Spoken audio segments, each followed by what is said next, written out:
زما لومړۍ پوښتنه ستاسو په وروستیو څرګندونو باندې تاسو ویل چې امریکا به له افغانستان نه شړئ دا څه معنا لري که چېرته امریکا له افغان حکومت سره د یو قانوني تړون پر اساس امریکا دلته په افغانستان کې پاتې کیږي نو تاسو به د امریکا او د افغان دولت دواړو په مقابل کې درېږئ زه متقاعد شوی یم پر کور ناست وم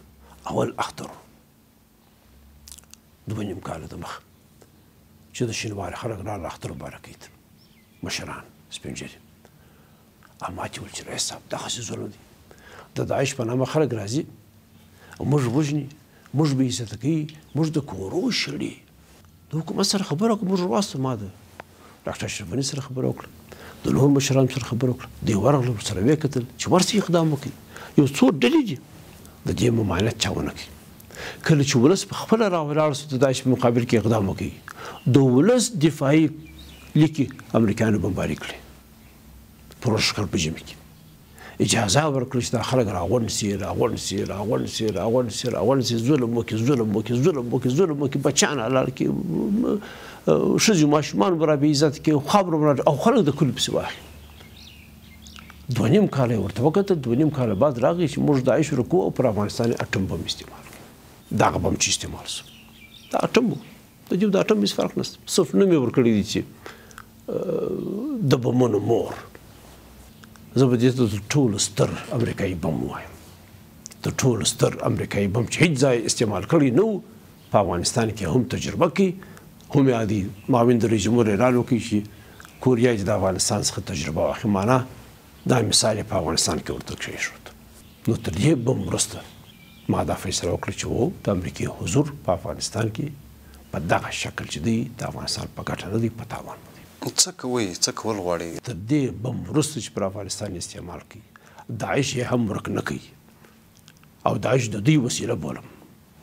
زه د امریکې او د داعش هېڅ فرق نه کوم ډېر معلومات شته چې دا ښیي چې دا د دوی وسیله ده خلک په خبر دي شینواري خلک تاسې ورسې پوښتنه ځینې وکړي چې داعش د کوم ځای نه راغی دا د ډیورنډ اخوا نه راغله او اکثره خلک وایي چې د پاکستان ملیشې دي امریکې ولې ورته کتل چې دا خلک راشي ځای پر ځای زموږ په سیمه کې ځایونه ونیسي ښه ورته کتل په روښانه ورځ رئیس صاحب په تیر یو نیم کال کې یعنی ډېرې حملې هم په داعش باندې په چین کې وشوې جنګونه هم وشول سستې وسوې حقیقي نه وې رئیس صاحب که امریکا په بشپړه توګه له افغانستان نه ووځي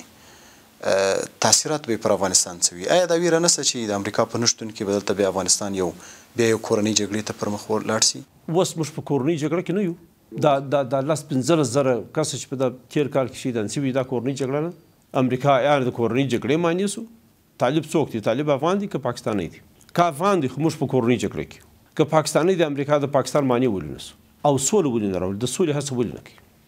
څو شپې مخکې په ماسکو کې کنفرانس جوړ شي امریکا ولې ورنغی دې کنفرانس ولې د افغانستان حکومت ته ویل چې هیات ټیټ باست او غټ رتبه هیات ماس ولې د افغانستان استقلال تر سوال لاندې راوست خو دلته یو ویره ده چې روسیه طالبان نه حمایت کوي ملاتړ کوي مالي کومکونه ورته ورکوي دا تاسې د رنګ څه زه په دې کې پوره معلومات لرم په 2008 کال کې ما اول ځل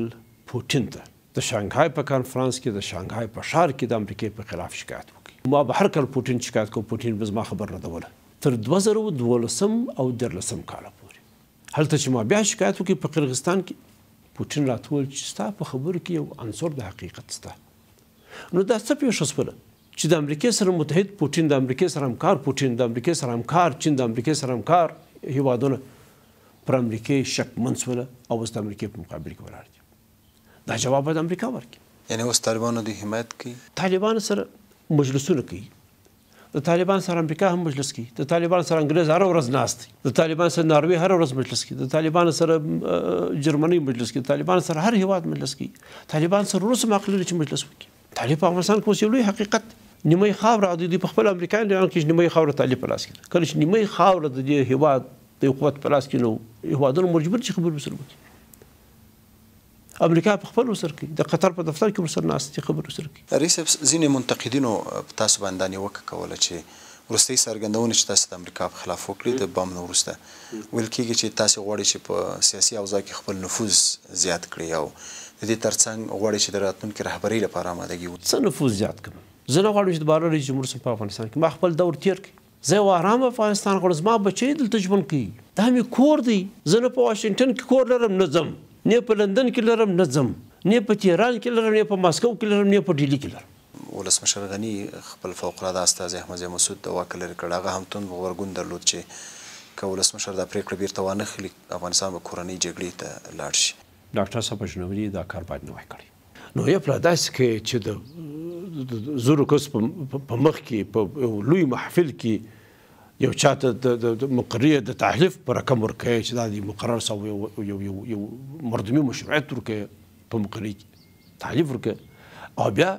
د سخنګوی په ذریعه اعلان کړي دا برطرف ستا خو توهینامیز عمل دی. د ښاغلي حکمتیار راتګ په افغانستان کې په وضعیت باندې څه تغییر ولري؟ دا یې راولي د سولې د پروسې مطلق ملاتړ یم د حکمتیار صاحب راتګ ته انتظار یو خدای یې راولي چې د نورو افغانان سره لاس یو کړي او د دې خاورې د سولې د ثبات او د امنیت لپاره په ګډه کار سره وکړو. دا خاوره یوازې د افغانانو په لاس جوړېدای شي. پر طالبانو بیا غږ کوم چې اورونه د خدای لري وګوري که ته څه رښتیا غواړې چې امریکا ولاړه شي دا په جنګ نه کېږي. جنګ امریکې د دلیل به برابرۍ د ورانیو په دې خاوره کې راځي چې برابر یم کوي د داعش په نامه پر موږ د انسان وژنې تر ټولو لوی بم استعمال کړي. مه کوئ دا راسي سولې ته، راسي د خپل د ولس سره کښېنئ، راسي د خپلو خلکو سره کښېنئ، جرګه به راوغواړو، ټول ولس به د افغانستان کښېني او هلته به خپلې ملي فیصلې وکړو که د امریکې سره دوستي کول که به امریکې ته ویل چې په بغه فیصله به د افغانستان د ملت